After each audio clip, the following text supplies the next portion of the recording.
I am joined as ever by Anne Lord Jackson. Hello, Anne. Hello, good morning, afternoon, and evening. Yes, I do this every week on my show because then I say good night and think, no, it's not goodbye, because it's somehow good night feels like it's a farewell, whereas good morning is more of a hello, isn't it?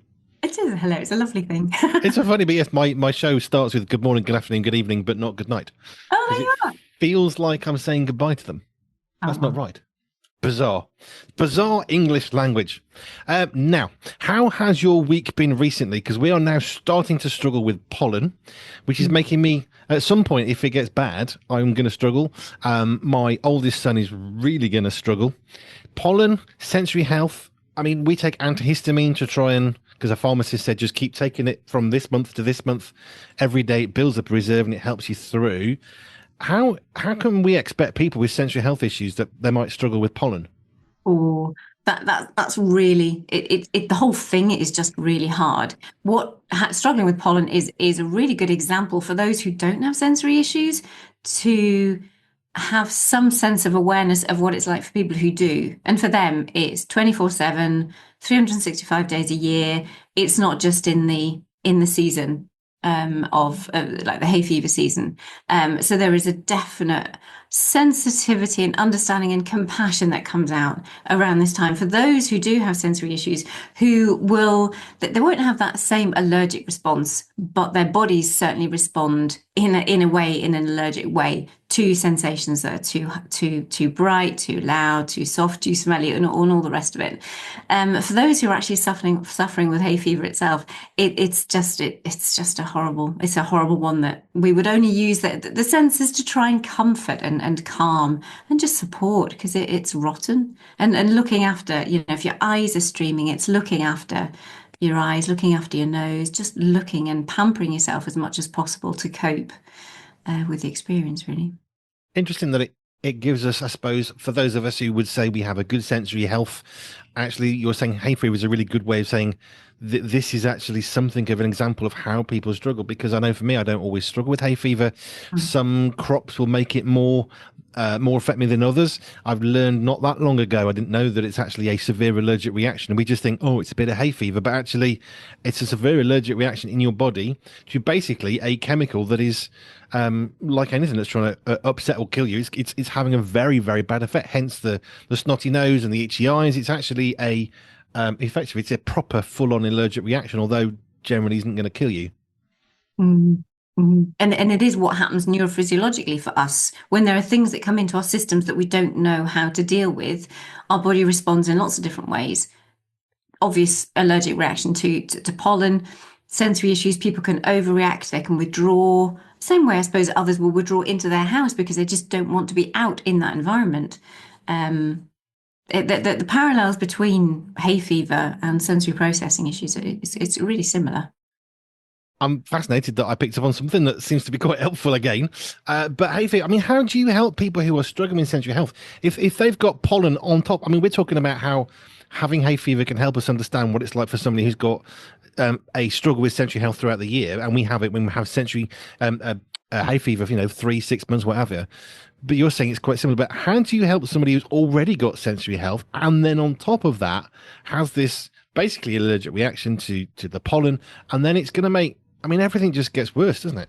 Yeah, yeah. Everything is heightened. Their physiology is more sensitive to sensory sensitivities. So we just pile on, pile on all the good stuff that we know to do. So there's plenty more cuddling where we can, plenty more deep pressure, plenty more swinging and moving through space and using keeping the pollen away as much as possible, using all of those adaptations, all those environmental changes to expose yourself to the least possible to the environment, but it really is piling on all of the good stuff for the smells that you do like and the sights and the sounds and using all of our sensory processing strategies to calm the system down when it is physically going to be responding to the pollen and the nose is going and the eyes are going and you from that perspective we can't help that bit from a sensory perspective, but we can certainly feed into their systems to help them feel better while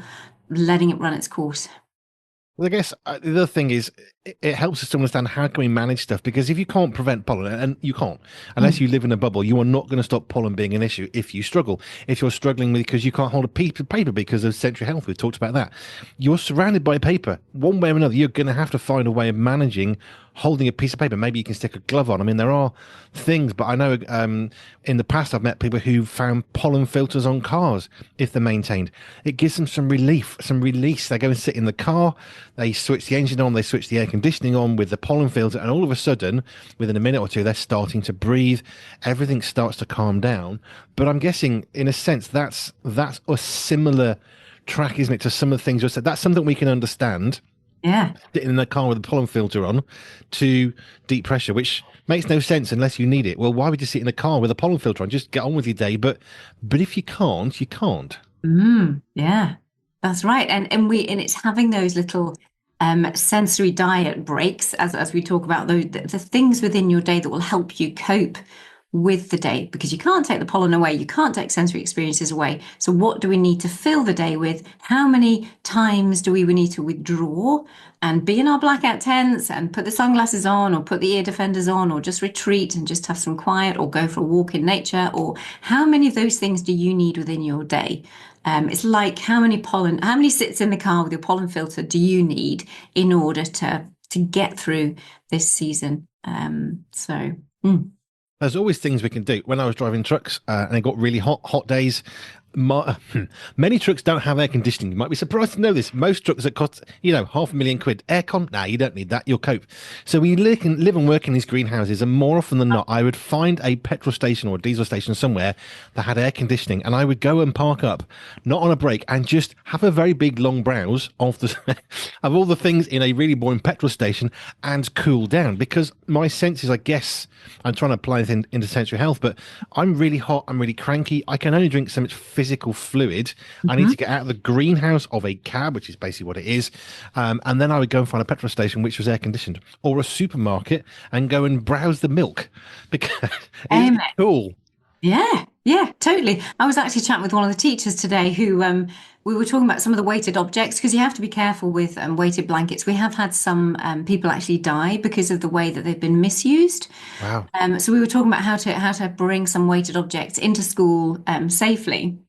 And it was just one of those off the cuff remarks of, oh yeah, I could do with one of those. And I thought, yes, of course you do.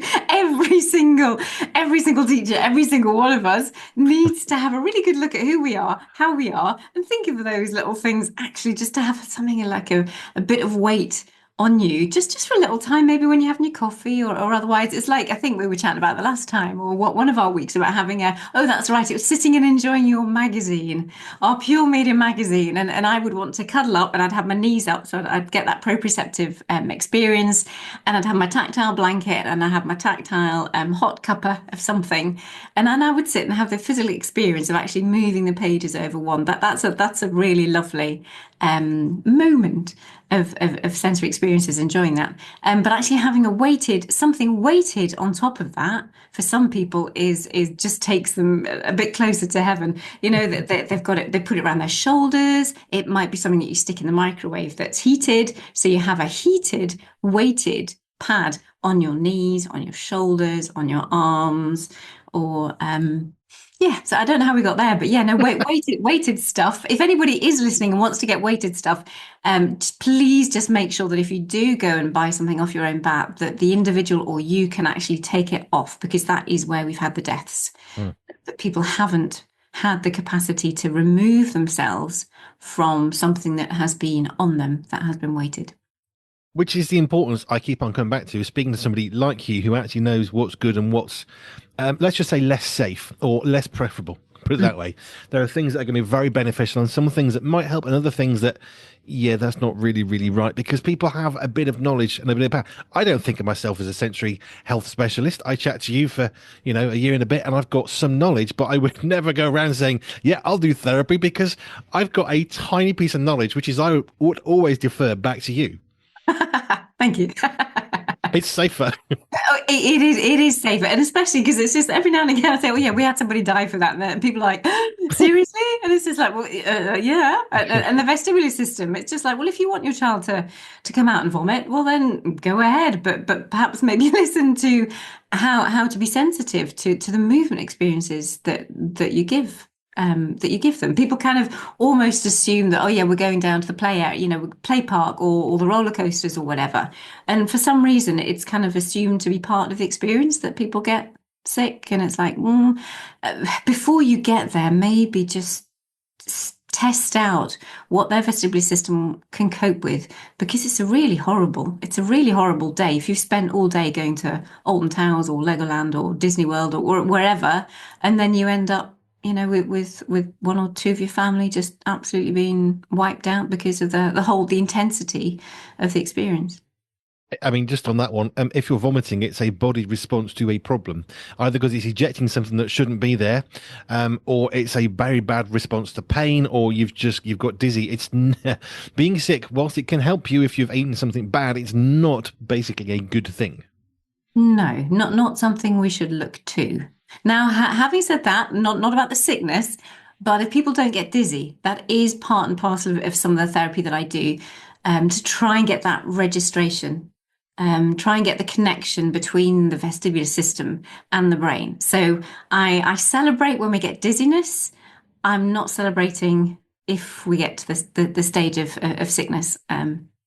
But dizziness is good. So if your child or your individual doesn't get dizzy, then again, it might be worth just connecting, and we need to explore and find out a little bit more about somebody's vestibular system. Because if you don't get dizzy, then you're not really registering the input that you are supposed to. Because dizziness is a natural reaction and a good reaction. But if it's not there, something's not quite joined up the way it could be.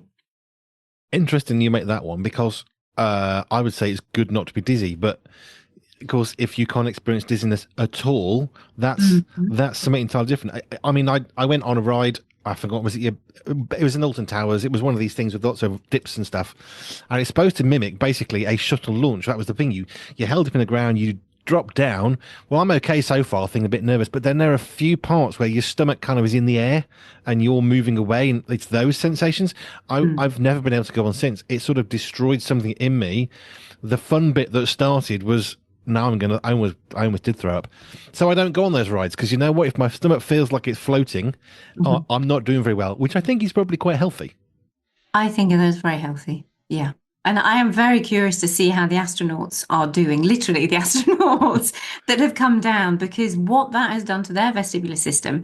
Oh, I was listening to this interview actually, that one of the girls who had been up previously, one of the astronauts, and she'd spent that much amount of time. It's the muscle wastage and the fact that they're not used to holding their head up. So that all the proprioceptors, all the kind of muscles all over, we know are wasted, or even though they're trying to keep up, because that's what gravity does to our body. It's a good thing that we have gravity. We're designed to function within gravity, but it is fascinating seeing what happens to astronauts and the training that they need to go through in order for them to be able to survive with being able to float, with not feeling the weight that we feel from our bodies. And that gives us our body awareness, that enables us to be coordinated and do things with skill. And it's a completely different level being able to do that where there is no gravity, there is no resistance to your body, to your skin, to your vestibular system. It's just a nothingness. I guess there are exercises they can do. You can have, I suppose, some sort of negative band. So when you pull it, you're physically finding some resistance for your muscle to pull against. But that's only ever going to go so far. We know astronauts go up; they are supremely fit and healthy before they get there. But 8 months stuck in space. I mean, the sensory. I mean, how do you not fall over when you get to the ground because you've had no up No, for it's right. 8 months? And it's like the brain has to learn what up is now. We have done experiments with, or scientists have done experiments where they've actually put even goggles on individuals where their whole world is turned upside down. And it's seeing how long does it take for the brain to recalibrate and learn how to navigate a world that the brain thinks is upside down, but no, they're actually living on Earth and the right way up. And it literally is only a week or two. And then you've got that kind of like whole readjustment back. But when you're looking at 8 months and they do not know, their brain has had no awareness of which way is up, which way is upside down. It's going to be fascinating to hear some stories. I saw a clip of, I think it was one of the female astronauts from a long time ago, and she came to Earth. She was stood at the rostrum saying, "Hi, we're back," and all that stuff. And then she just passed out and fainted. And that was her body's reaction to standing up, I guess, because what's this upright thing we're talking about? I've been floating. But I guess that is also another helpful example of some of the stuff that you're trying to help people with, because the astronauts have no sense of upright. Gravity is irrelevant up there. They grab something, it pulls. Yes, they can do some of that stuff, but there's no upright. There's no, there's no grounding of any sort, because now there's no down, there's no up. And I guess that is one of the issues that you're going to come across, not from astronauts necessarily, unless you're moonlighting for NASA, but it's one of the things they're going to struggle with, isn't it? If you've got poor sensory health and you don't have that connection, which is what the astronauts are going to have as soon as they get to Earth, actually, that could be a daily struggle for somebody else on Earth. It is because they describe to me it feels as though they're floating, but they're on Earth. But we've got inside our ears where the vestibular system is based. We've got these calcium carbonate crystals, and they sit, and then the jelly is affected by gravity, and that sends information. The hair cells are stimulated, and it sends electrical impulses, and so on and so forth. So it's tiny little things to give us that sense of awareness. Amazingly created we are, just phenomenally positioned and designed for Earth, and just that level of gravity. Because even I've had that, you're talking about your stomach kind of like being in one place and the body's in the rest. Even flying, it doesn't do that to me anymore. But then I've had some good flights for the last number of years. But certainly flying will do that. If in that bit of turbulence when the plane goes, and you just get that little bit that your stomach's left somewhere else. But it's and that's just moving up a little bit. So it finely designed earth and atmosphere that we live in. We touch on this design every so often, how God's made us to be, because you will often refer to, when this isn't working this way, then that's not God's design for you. So how can we get you back to where God wants you to be? And there's going to be physical defects. We can have damage through our life. We can be born with struggles. I mean, the obvious ones are missing limbs. That happens. But if you can have a missing limb at birth, then you can have missing bits inside your ears or whatever it is you've got, or just the connections in the brain, from trauma or whatever. And it completely throws our world upside down. So we almost are living upside down, because everything that we think isn't. And the astronauts is a really good example, because everything they knew now isn't. And they know it was, but their body's saying, not a chance. No, I want the floaty thing. Thanks very much. Mm-hmm. And regardless of what help and support they're given, they're still going to be thinking, I've dropped my pen. Where's it gone? And even something as simple as that, because if you drop a pen in space, it ain't going nowhere, because you can't drop it. I don't know. They're like the training that you'd have to go with. They're going to use everything. You have to use those cognitive strategies to get your mind in the right place, sensory strategies to try and get the body back together, spiritual strategies to think, goodness me, like I'm still alive. How did that happen? And goodness, it's a full care. It's going to be very. Oh, I can't wait to hear the stories. I keep saying it because I do just can't wait to hear what they say and how their treatment goes and what support they're going to have coming through it all to hopefully some degree of normality. Anyway, I don't think any of us are. I don't know what normal is really, but or whether we should even expect there to be a normal. There's an existential crisis conversation for a different program. What's normal? When we're talking about senses, though, normal health. One of the things that I was thinking about, which I know we've touched on a little bit. We did one thing before Christmas. We've touched on it again much earlier last year. But how do we best help people who are they would assume themselves to be in a really good sensory healthy place, but they are caring for somebody, whether it's a child or a grandfather who, has got some sensory health issues. How do we help them?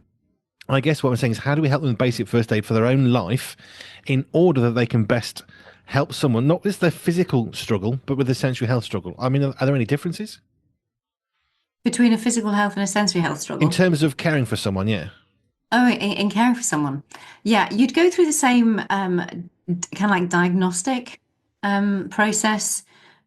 So if I was going out to someone with a physical, we do that assessment. Like what can they do? What can't they do? Which bits of the body are affected? What's their range of movement? Can they lift up their leg to get out of bed? Can they do, the practical things you do all of those kind of assessments. And that's exactly the same when you go through the sensory health side of it. And that's what's been so lovely as an OT being working through the mental health services, physical health services, older people services, schools, families, organizations, and just thinking we it's exactly the same process that we go through. It just depends on what it is that we choose to focus on.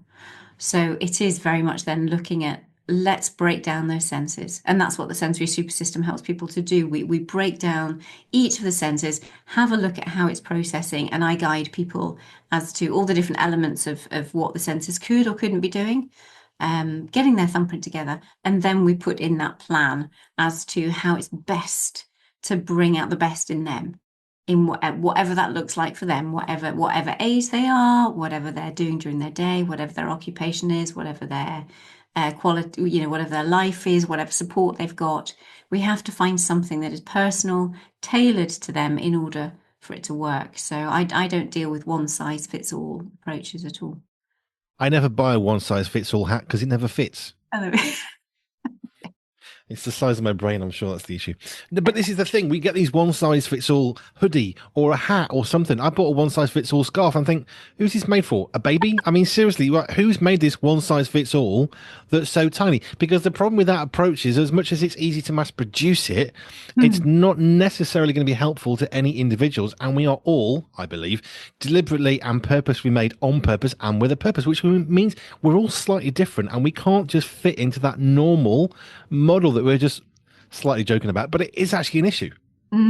I was really struck this week. I was battling against the numbers. Please don't take me in the wrong way, anybody listening to this, or when you are listening to this, it's that people are looking for their diagnosis. Because I think if we could just support people, love people, full stop. It doesn't matter. So I think so many people are looking for a diagnosis because then it gives them, which it does. Other people will be more compassionate. If you say, I've got autism, I've got ADHD, I've got whatever, then normally there can either be some judgment with that, but most of the time, the way that society is going, it comes with a degree of compassion. And I think, why do people it shouldn't be, that's what I was thinking, it shouldn't be that people need this diagnosis in order to help people be more compassionate. We should just be more compassionate, full stop. In which case, there then isn't the need to need the diagnosis for that reason. It can be useful to find out if your brain thinks a certain way, and that's the bit I don't want to be misunderstood about. But the need, I was just really sensing that there's a lot of people who are needing a diagnosis here because it gives other people the opportunity to, or it causes other people, it passes it back to other people to say, look, you have to accept that I'm different here. Um, and I thought, oh, it's a shame that we just can't bring our people up, bring our children up to say, actually, everybody's completely different, and can't we just love them? And it doesn't matter whether they have a diagnosis or not. We're all going to be a bit quirky. We're all going to be a bit different. So That'd be a fascinating world to try to do. But the things we can make a difference towards that because it's how we treat other people. And although it sounds like some sort of wonderful ethereal, that'll be lovely. Actually, we can do something towards that. We can actually love people, like say, as they are. We go straight back into scripture. Jesus loved people as he found them, not when you get to this place, let's talk. He met them where they were at, which is effectively what you're saying. Let's meet people where they're at.